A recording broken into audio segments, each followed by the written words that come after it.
मनुष्य बड़ा ही चालाक है। जो इच्छा पूरी हो जाए उसे चमत्कार कह देता है, जो पूरी ना हो उसे भूल जाता है।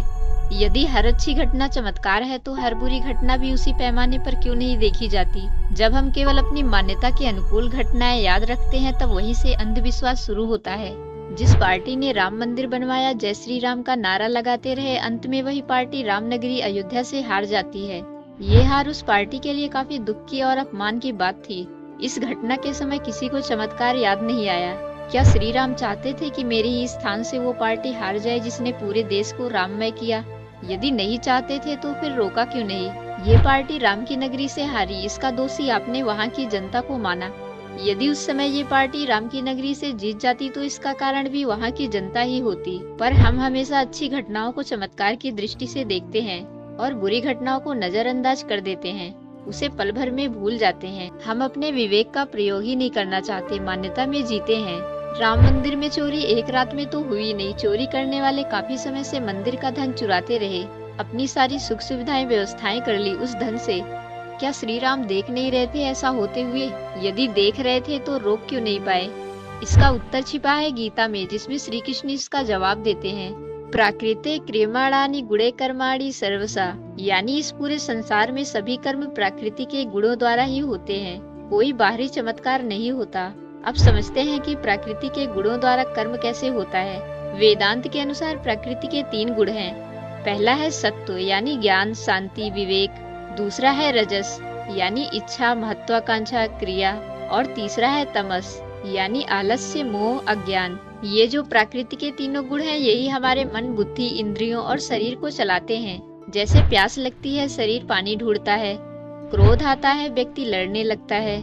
आलस्य आता है, व्यक्ति काम टाल देता है। मंदिर के लिए संघर्ष इंसानों ने किया, धन इंसानों ने दिया और उसे बनाया भी इंसानों ने। फिर इसे चमत्कार क्यों मानते हो? यह सब प्रकृति के गुणों के कारण ही संभव हुआ है। अगर बाद में उसी मंदिर में चोरी हो जाए, सुरक्षा में चूक हो जाए या कोई दूसरी समस्या आ जाए तो उसे चमत्कार क्यों नहीं कहते फिर?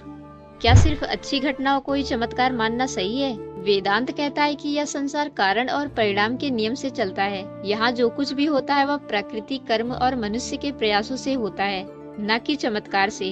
और सबसे बड़ी बात तो यह है कि हमारा वास्तविक अस्तित्व ये शरीर या मन नहीं बल्कि ब्रह्म है, चेतना है। ये सब प्रकृति के गुण हमारे वास्तविक अस्तित्व पर असर नहीं डाल सकते, बस हमारे मन और शरीर को चलाते हैं। हमारी चेतना इन सब का साक्षी मात्र है, वो इन सभी कर्मों से मुक्त है।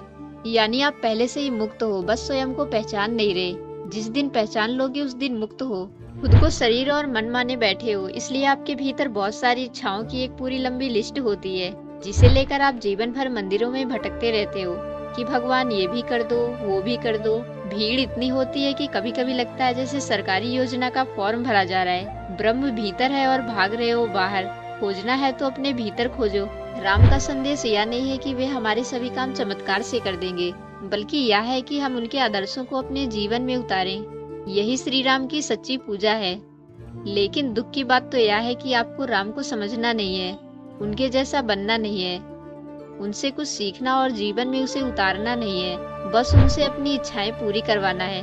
राम भक्त बनने से पहले मन में राम का आदर्श स्थापित कीजिए। सिर्फ जय श्री राम कहना राम भक्ति नहीं है, बल्कि राम के आदर्शों पर चलना ही राम भक्ति है। राम को पूजना नहीं बल्कि राम को समझना सीखिए। पूजते तो स्वार्थ के लिए हो, जिस दिन स्वार्थ खत्म होगा उस दिन राम को समझोगे।